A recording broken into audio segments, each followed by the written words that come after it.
Hello everyone. In this video I am going to explain what how to follow the different steps with Xilinx ISC tool.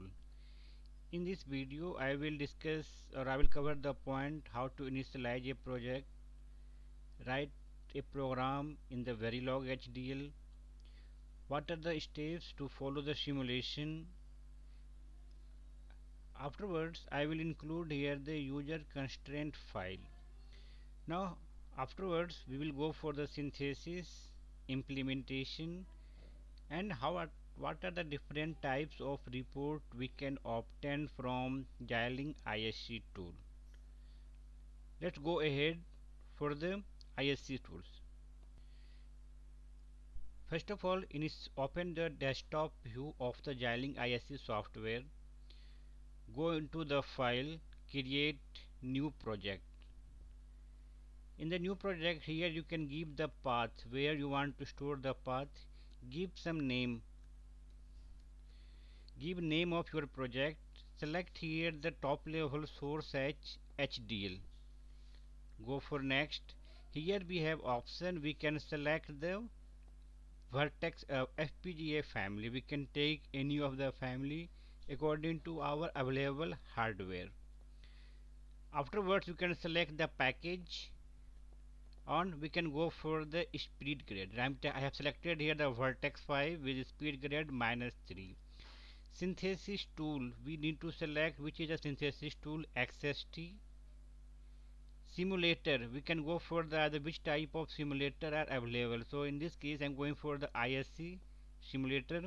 Preferred language is the Verilog. Go for the next. Here it will ask new project wizard. Here we have to go for new source. Here we have option which module we want to select. So first of all go for the Verilog module. Give some file name. I'm going to give the same file name which I've given earlier. Next, here we can give the port name. Can assign here the input output port, or we can skip this stage right now. We can do it later on. Now go for finish. It will ask it is not text. Would you like to create? Yes. Now next finish. Now after this situation, this will open the current view design summary. In the design summary, here we can visualize FPGA design summary. It will ask different type of summary report we can obtain. Here we can have the detailed report. We can have the synthesis report, translation, map, PNR report, a static timing report, and bit generation report. So now go ahead. How can we obtain this type of reports? Go for the first tab. Here we have it will ask module in module. In between we have to go for modeling. In the left section here we have the source and here we need to process. These two are the necessary things we have to go step by step. Like we can visualize here synthesis, implement. These two and user constraint. These three files are important tab for us. In the bottom window here we have console error warning through which we can check our intermediate results. Here I am going to write a program which is already available to me. So I am going to take the program which already I have written the program here.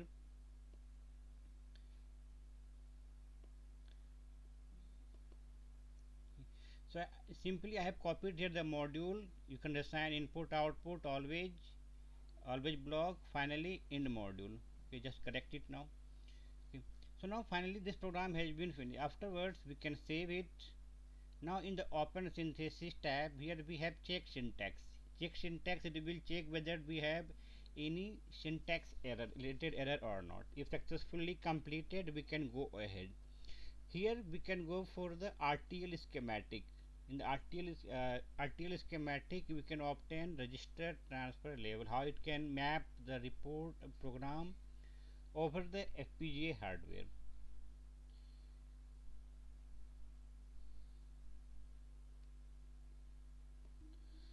Okay, now this is the obtained view for RTL schematic. Here left side input output, if you double click over it, it will be open the complete design flow. We can zoom it now, so we can get this type of architecture.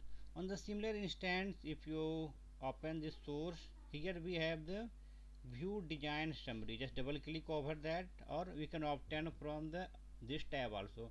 Now you can see the after RTL schematic we have, this is the device utilization estimated value of the design summary, device utilization summary, where we have seen the 96% of bit slice, 15% IOB and 3% BUFG based on the Vertex 5 FPG.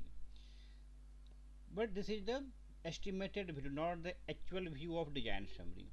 In order to get the second stage of us is we can obtain the user constraints of plus click here. Now here we have the option create timing constraint, assign package constraint, create area constraint. Okay. So now create timing constraint, if you double click over the create timing constraint, it will be opened a new view. Okay. Now it will ask, this is a UCF file you want to add it? Yes. Now it will, now depending on the input, here we have clock as the input. If you select this clock, it will ask period.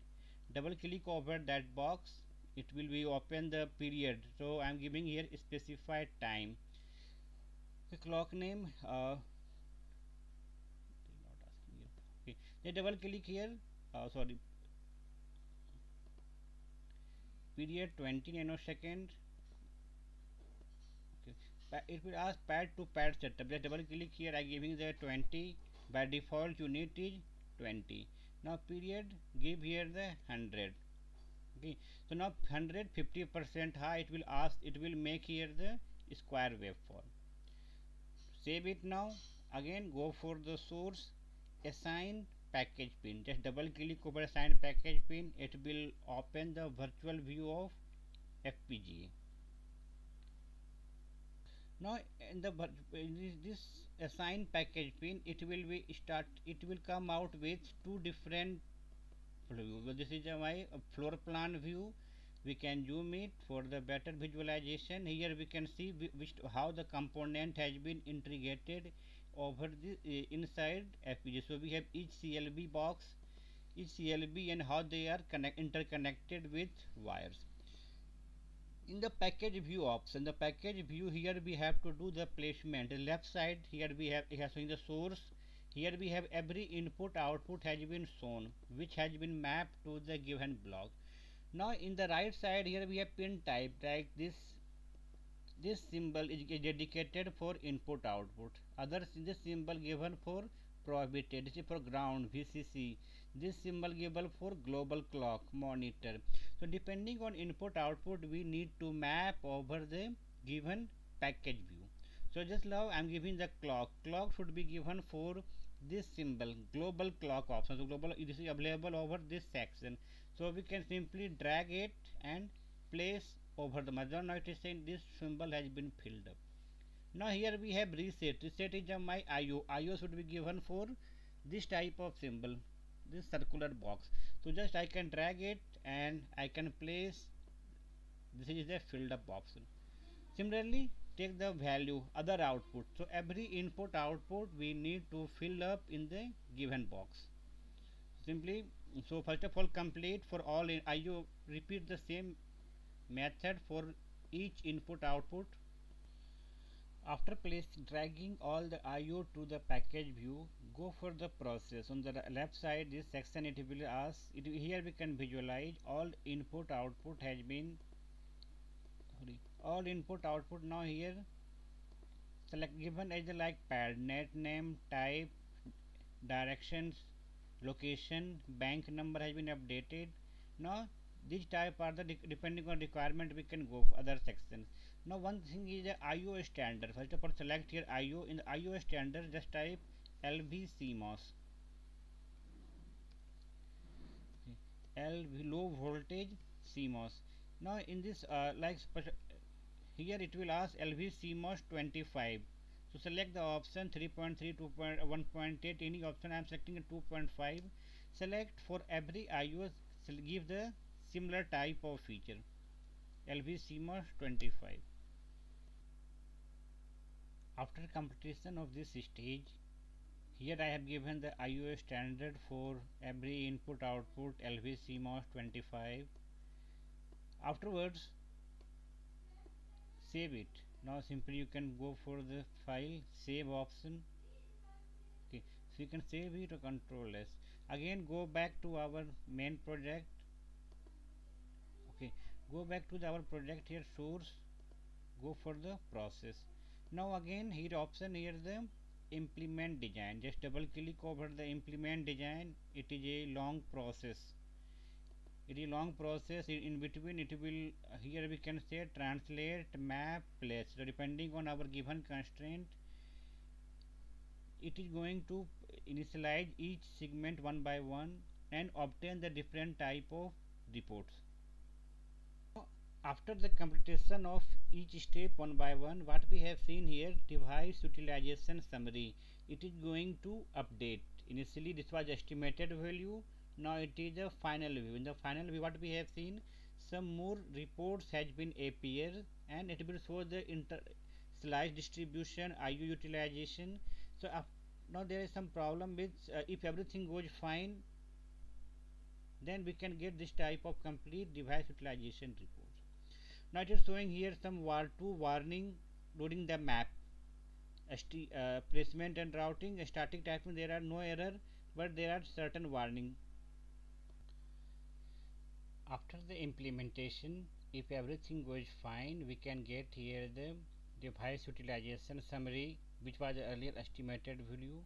It has been yet updated. Now here we can get the performance summary. Here we can have the signal report, constraint met, pinout report, clock report. No zero error, zero warning. In the right hand side here we can see the summary report. Summary, just double click over that, it will device summary report. IOB property, click over that, you will get the different IOB property associated with the pins. Timing constraint, we can click over constraint, you will get the different like worst slack, best achievable, timing source. Pinout report, here for all the input output you will get this type of pinout report. Click over the clock report, you will get the clock report like fan out, skew, maximum delay, this type of fan out report.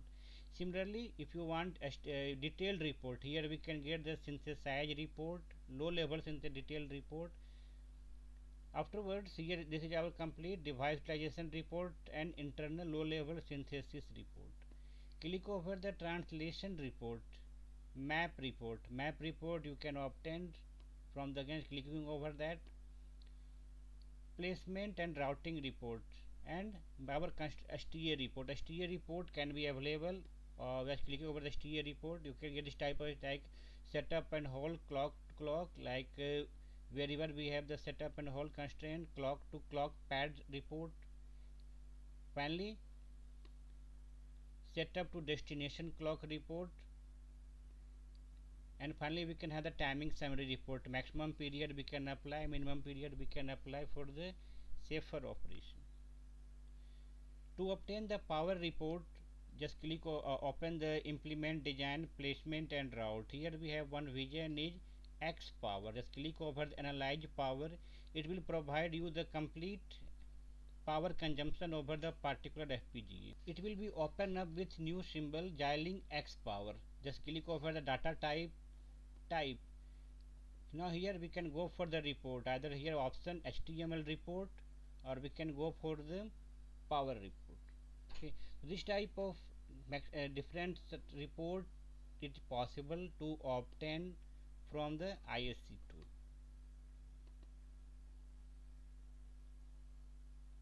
Let's see, in this report we can have the what is the input current, what is the power consumption in microwatt. But this result is valid only for the particular FPGA. So thank you. So I hope it will be helpful for you to obtain different types of result from ISC tool.